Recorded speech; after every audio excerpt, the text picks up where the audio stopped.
ಎಲ್ಲರಿಗೂ ನಮಸ್ಕಾರ. ನಿರೀಕ್ಷೆಯಂತೆ ಬೆಳಗಾವಿ ಜಿಲ್ಲಾ ಮಧ್ಯವರ್ತಿ ಬ್ಯಾಂಕಿನ ಚುನಾವಣೆ ಇವತ್ತು ಅಂತ್ಯಗೊಂಡಿದೆ. 7 ಸ್ಥಾನಗಳಲ್ಲಿ ನಾವು 4 ಸ್ಥಾನಗಳನ್ನ ಗೆದ್ದಿದ್ದೀವಿ. ನಮ್ಮದು ಒಂದು ಗೆಲ್ಲಬೇಕಾಯಿತು, ಒಂದು ಸೋತಿದ್ವಿ. 2 ಮಾತ್ರ ಮುಂಚೆನೇ ನಾವು ಹುಕ್ಕೇರಿ ಮತ್ತು ಅಥಣಿಯಲ್ಲಿ ಕೂಡ ಯಾವುದೇ ಸ್ಪರ್ಧೆ ಹೊಂದಿರಲಿಲ್ಲ.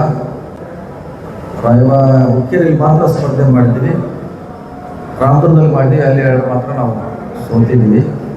ಸೊ 4ನೇ ಚುನಾವಣೆಯಲ್ಲಿ ಗೆಲ್ತಿದ್ವಿ. ಇದು ಮುಂಚೆ ಆದಂಥ ಎಲ್ಲ 9 ಸೀಟ್ಗಳು ಕೂಡ ಅದರ ನಮ್ಮ ಪರವಾಗಿದ್ದು ಅಂತ ಹೇಳಿದ್ವಿ. ಇವತ್ತು ಕೂಡ ಅವರು ನಮ್ಮ ಪರವಾಗಿದ್ದಾರೆ. ಒಟ್ಟಾರೆಯಾಗಿ ನಿಮಗೆ ಹೇಳಿದಂತೆ ನಾವು ಗೆಲ್ತೀವಿ, ನಮ್ಮದೇ ಆಡಳಿತ ಅಂತ ಹೇಳ್ತೀವಿ. ಆ ರೀತಿ ಇವತ್ತು ಜನ ಆಶೀರ್ವಾದ ಮಾಡಿದ್ದಾರೆ, ನಮ್ಮ ಪರವಾಗಿ ಇದೆ.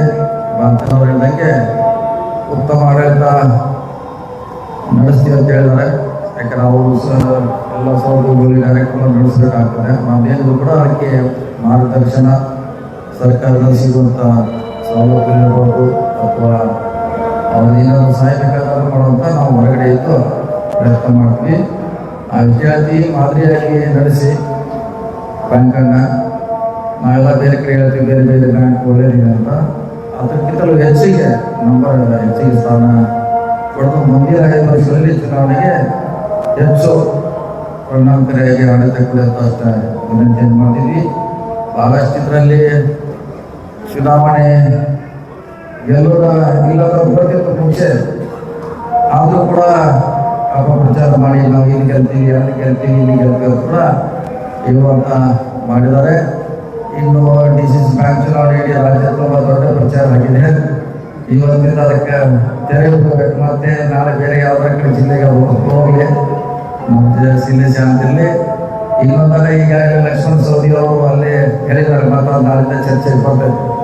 ನಾವೆಲ್ಲ ಒಂದೇ ವಿಷಯದಾಗ ಎಷ್ಟು ಜನ ಇದ್ದೀವಿ, ನಾವ್ಯಾಕೆ ಮಾಡೋದು ಅಂತ ಈಗಾಗಲೇ ಒಂದು ಬೀಜ ಬಿಟ್ಟಿದ್ದಾರೆ.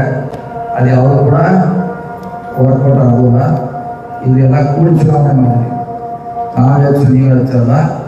ಯಾವ 9ರಿಂದ ಆಯ್ಕೆ ಮಾಡ್ತಾರೆ ಅಧ್ಯಕ್ಷರನ್ನ ಆಗ್ತಾರೆ. ಈ 13ರಲ್ಲಿ ಇವರು ಹೊರಗಡೆ ಕೂತು ಈಗಾಗಲೇ ಹೊಸ ಅಂದರೆ ಮತ್ತೆ ಚರ್ಚೆಯಲ್ಲಿ ಇರಬೇಕಲ್ಲ ಅಧ್ಯಕ್ಷ ಆಗೋರಿಗೆ ಅಂತ ಒಂದು ಹೊಸ ತಳಿಯನ್ನು ಸಂಶೋಧನೆ ಮಾಡಿ ಬಿಟ್ಟಿದ್ದಾರೆ.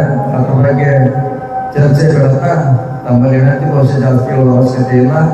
ಜನರ ಆಶೀರ್ವಾದ ನಮಗೂ ನಿರೀಕ್ಷೆಯಂತೆ ನಾವು ಮತ್ತೆ DC ಬ್ಯಾಂಕನ್ನು ಅಧಿಕಾರ ಚುಕ್ಕಾಣಿಯಲ್ಲಿ ಯಶಸ್ವಿಯಾಗಿದೆ.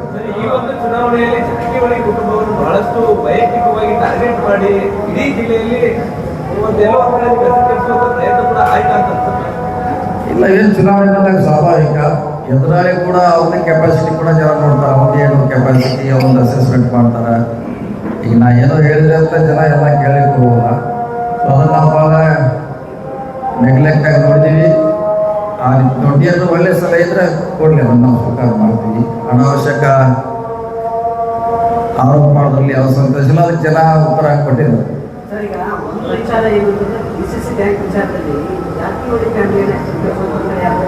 ಮತ್ತೊಂದು ಕಡೆ ಅವರು ಆಡಳಿತಕ್ಕೆ ಬಂದ್ರೆ ಇಡೀ DCC ಬ್ಯಾಂಕ್ ಅನ್ನ ದಿವಾಳಿ ಮಾಡ್ತಾರೆ, ಲೂಟಿ ಮಾಡ್ತಾರೆ ಅನ್ನೋ ರೀತಿ ಒಳಗೆ ಜನರಿಗೆ ಒಂದು ಸಂದೇಶ ಕೊಟ್ಟಿದ್ದಾರೆ. ಇಲ್ಲ ಕೊಟ್ರೆ ಆಯ್ತು, ಕ್ಲೋಸ್ ಆಯ್ತು. ರೈಟ್ ಕೊಟ್ಟಿದ್ದಾರೆ ಜನ. ನಮ್ಗೆ ಆಡಳಿತ 1 ವರ್ಷ ನಡೆಸಿದೀವಿ ನಾವು. ಅಪ್ಪಸಾಬ್ ಕುಲಗುಡಿ ಅವರು 1 ವರ್ಷ ಅಧ್ಯಕ್ಷರ ಕೆಲಸ ಮಾಡಿದ್ದಾರೆ. ಆ ಅವಧಿಯಲ್ಲಿ ಒಳ್ಳೆ ಆಡಳಿತ ಕೊಟ್ಟಿದೆ ಅಂತ ನಾವು ಮಣ್ಣು ಕೂಡ ಹೇಳಿದ್ದೀನಿ. ಸೊ ಈಗ 1 ವರ್ಷದಲ್ಲಿ ಮಾದರಿಯಾಗಿ ನಾವು ಮಾಡಲ್ ಮಾಡಿದ್ದೀವಿ. ಅದೇ ಮಾಡಲ್ ಕೂಡ ಮುಂದಿನ 5 ವರ್ಷದಲ್ಲಿ ಮುಂದುವರ್ತದೆ. ಅದು ಆತಂಕ ಪಡುವ ಅವಶ್ಯಕತೆ ಇಲ್ಲ.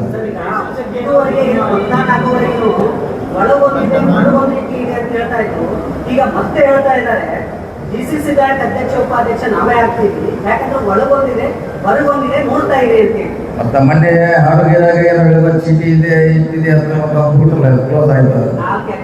4 ಎಕ್ಕ ಇದೆ, ಇಲ್ಲೇ ಚೀಟಿ ಇದೆ ಅಂತ ಹೇಳಿದ್ರು, ಕ್ಲೋಸ್ ಆಯ್ತು. ಅದಕ್ಕೆ ಇದಕ್ಕೆ ಮುಂಚೆನೇ ಹೇಳಿದೆ. ಈಗಾಗಲೇ ಅಲ್ಲಿ ಒಂದು 4-5 ನಮ್ಮ ಸದಸ್ಯರ ಕರ್ಕೊಂಡು ಹೇಳ್ತಾ ಇದ್ದಾರೆ, ನಾವೇ ಕೂಡಿ ಒಂದೇ ಮಾಡೋಣ, ಅವ್ರಿಗೆ ಆಕ್ಸಿಡೆಂಟ್ ಆಗ್ಬೇಕಂತ. ಈಗಾಗಲೇ 1 ತಾಸಿಂದ ಈಗಾಗಲೇ ಹೊಸ ತಳಿ ಬರ್ಕಿಲ್ಲ. ಅಲ್ಲಿ ಚುನಾವಣೆಯಲ್ಲಿ ಒಟ್ಟಿಗೆ ಇರ್ತಾರೆ ರಿಸಲ್ಟ್ನಲ್ಲಿ. ಅಲ್ಲಿ ಹೋದಾಗ ಅವ್ರು ಹೇಳ್ತಾ ಇದ್ರಂತೆ ಒಟ್ಟಿಗೆ ಮಾಡೋಣ ಅಂತ. ಅದು ಚರ್ಚೆ ಬೇಡ ಅಂತ ನಾವು ಹೇಳೋದು. ಅದು ಯಾವುದು ಕೂಡ ಸಕ್ಸಸ್ ಆಗೋಲ್ಲ, ಚರ್ಚೆ ಬೇಡ. ಈಗಾಗಲೇ ಮಾಡ್ಲಿಕ್ಕೆ ಮಾಡಿದ್ರೆ ಜಾತಿ ಟ್ರಂಪ್ ಕಾರ್ಡ್ ಮಾಡಲಿಕ್ಕೆ ಯಶಸ್ವಿ ಆಗಿಲ್ಲ ಅವರು. ಜನ ಅದನ್ನು ನೋಡಲಿಲ್ಲ, ತಿರಸ್ಕಾರ ಮಾಡಿದ್ದಾರೆ. ಯಾರು ಒಳ್ಳೆಯ ಆಡಳಿತ ಕೊಡ್ತಾರೋ ಅವ್ರ ಪರವಾಗಿದ್ದಾರೆ ಅಷ್ಟೇ. ಅಶೋಕ್ ಪಟೇಲ್ ಅವರು ತಮ್ಮ ಜೊತೆ ಸಂಪರ್ಕ ಮಾಡಿದ್ರು, ಚುನಾವಣೆ ಬೇಡ ಅಂತ ಹೇಳಿದ್ರು. ಅದು ಕೂಡ ತಾವು ಚುನಾವಣೆ ಮಾಡಲಿಕ್ಕಾಗಲಿ ಅಂತ ಹೇಳಿ ಎರಡು ಶತ್ರುಗಳಲ್ಲ ಮಿತ್ರರಲ್ಲ ಅಂದರೂ ಕೂಡ ಸುನೀಲ್ ಜಾರಕಿಹೊಳಿ ಮನಸ್ಸು ಮಾಡಿದ್ದೆ ಒಂದು ಚುನಾವಣೆ ಆಗ್ತಾ ಇರಲಿಲ್ಲ. ನೋಡಿ, ಅವ್ರಿಗೆ ಹೇಳಿದ್ದೀವಿ, ನೀವು ನಿಮ್ಮ ಹೆಸರು ಕಾಯ್ಕೊಳ್ಳಿ, ಈ ದಿವಸ ಅದನ್ನು ಹೊಂದಾಣಿಕೆ ಮಾಡಿ ನಿಮ್ಮನ್ನೇ ಮಾಡೋದು ಅಂತ ಹೇಳಿದ್ದೀವಿ. ಮತ್ತು ನಿಮ್ಮ ಸ್ಟೇಟ್ಮೆಂಟ್ ಏನು ಕೊಟ್ಟರು ಅವರ ಅಭಿವೃದ್ಧಿ ಮಂತ್ರಿ ಸ್ಥಾನ ಹೋಗ್ತದೆ ನಿಮಗೆ ಕೇಳ್ಕೊಂಡ್ರು ಅವ್ರು ನ್ಯಾಯ ಮಾಡಲಿಕ್ಕೆ. ಇಲ್ಲೊಂದು ಸೋತಿದ್ರು ಕೂಡ ಮಂತ್ರಿ ಆಗ್ಬೋದು, ಅದೇನು ಆಗಬಾರ್ದು ಅಂತ ಏನಿಲ್ಲ. ಅವರು ಹೋಗಿ ತರಾತುರಿಯಲ್ಲಿ 3 ನಿಮಿಷ 3 ಗಂಟೆ 2 ನಿಮಿಷ ತಕ್ಕೊಂಡಿರ್ತಾರೆ. ಅಬ್ಜೆಕ್ಷನ್ ಮಾಡ್ಬೋದಿತ್ತು. ಆದರೆ ನಾವು ಹೇಳಿದ್ದೀವಿ 100% ಅವರೇ ಆಗ್ತಿದ್ರು, ಅವ್ರನ್ನೇ ಮಾಡ್ತಿದ್ದೀವಿ ನಾವು. ಯಾಕಂದ್ರೆ ಅವ್ರ MLA ಅವ್ರದ್ದೇ ಕಣದಲ್ಲಿ ಇದ್ದರೆ ಅವ್ರು ಬಿಟ್ಟು ನಮ್ಗೆ ಬೇರೆ ಮಾಡ್ಲಿಕ್ಕೆ ಆಪ್ಷನ್ ಇರಲಿಲ್ಲ. ಆದರೂ ಕೂಡ ಅವರು ಇವಾಗ ಕೋಆಪರೇಟಿವ್ ಹೊಸ ನನಗೇನು ತಿಳಿತಾ ಇಲ್ಲ, ಆ ಕಡೆ ಜನ ಹೋಗ್ತಾರೆ, ಈ ಕಡೆ ಹೋಗ್ತಾರೆ ಅಂತ ತಿಳಿತಾ ಇಲ್ಲ, ಅದಕ್ಕೆ ವಾಪಸ್ ಅಂತ ಹೇಳಿದ್ರು. ಅವ್ರು ಉಳಿದಿದ್ರೆ ಇವತ್ತು 100 ಮೆಂಬರ್ ಆಗಿ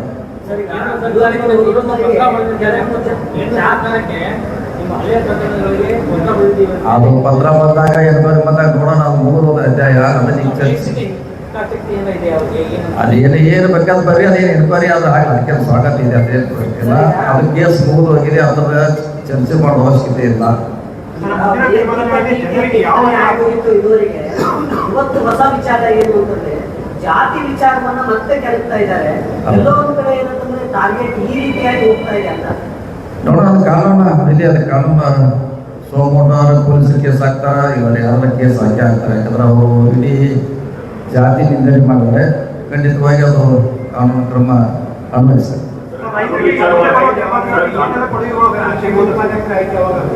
ಅದು ಇನ್ನೂ ನೋಡೋಣ. ಯಾಕಂದ್ರೆ ಇನ್ನೂ 28 ಕೋರ್ಟ್ದಲ್ಲಿದೆ. ಆವಾಗ 4 ರಿಸಲ್ಟ್ ಕ್ಲಿಯರ್ ಆದಮೇಲೆ ಅದು 8-10 ದಿವಸದ ನಂತರ ಅಧ್ಯಕ್ಷ ಸ್ಥಾನ ಆಗುತ್ತೆ.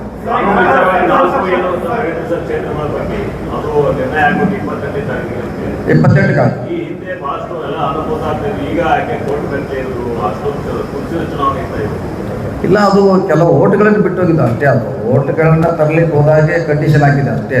ಸೊ ಅದೇನಂತ ಸೀರಿಯಸ್ ಮ್ಯಾಟರ್ ಅಲ್ಲ. 13 ಸ್ಥಾನಗಳಿದೆ.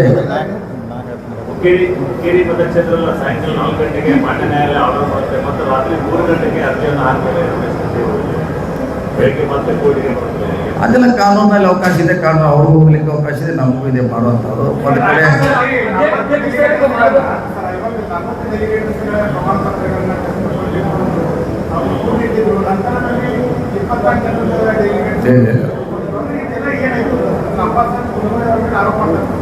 ಅದಕ್ಕೇನು ಪುರಾವೆ ಇಲ್ಲ, ಏನು ಪುರಾವೆ ಇಲ್ಲ.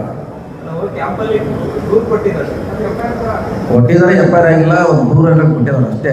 ಅದು ಅವ್ರು ಹೇಳೋದಕ್ಕೆ ಯಾವುದೂ ಪುರಾವೆ ಇಲ್ಲ. ಅದು ಅವ್ರೇನು ಕಾನೂನು ಹೋರಾಟ ಮಾಡಲಿಕ್ಕೆ ಅವಕಾಶ ಇದೆ. ಅವ್ರೇನು ಹಂಗೆ ತೊಂದರೆ ಆಗಿದೆ.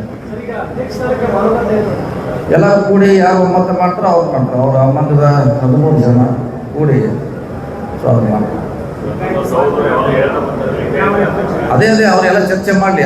13 ಜನ ಕೂತು ಯಾರಿಗೆ ಮಾಡಬೇಕಂತ ಚರ್ಚೆ ಮಾಡಿ ನಿರ್ಣಯ ತಗೊಳ್ಳಿ.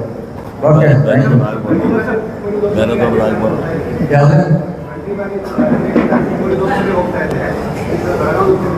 ಇಲ್ಲ ನೋಡೋಣ, ಅದು 13 ಜನಕ್ಕೆ ಬಿಟ್ಟಿದ್ದಾರೆ. ಯಾರಿಗೆ ಆಯ್ಕೆ ಮಾಡ್ತಾರೆ ಅವ್ರಿಗೂ ಥ್ಯಾಂಕ್ ಯು.